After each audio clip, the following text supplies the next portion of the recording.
abo bana baturiwe n'umuyobozi wabo yitwa Ndayikengurukiye Filimata, yafashijwe n'abarimu biwe batari mu bwoko bw'abatutsi, aca banahamagara n'abanyeshuri b'abahutu kugira ngo babafashe. Hanyuma ikamyonete y'ishuri leta yari yahaye iyo shuri, iyo diregiteri yikoze ko kuza kubanza kurarika abanyagihugu bashobora kuza kumufasha gufata abo bana, kuko etablissement yo mu Kirimba ari niniya cyane, ataronse abanyagihugu baza kumufasha kwegeranya abo bana byashobora. Rero bigenda uko,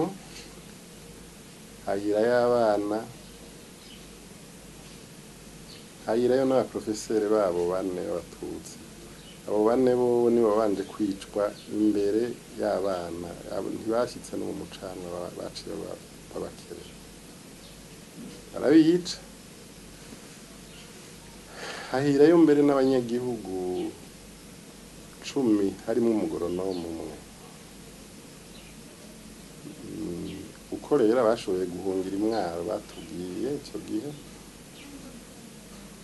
baharura bari bamaze gupfa b'abana bari bageze ku 139 bataraheza guharura bapfuye. Icyo gituma rero tuvuga duti hahiye abana hafi 150. Nicyo gituma ibara rero tuvuga ko ryaguye mu Kirimba, bicwa n'abo leta yareresheje abo bana. Ari nacyo gituma tuvuga tudatinya duti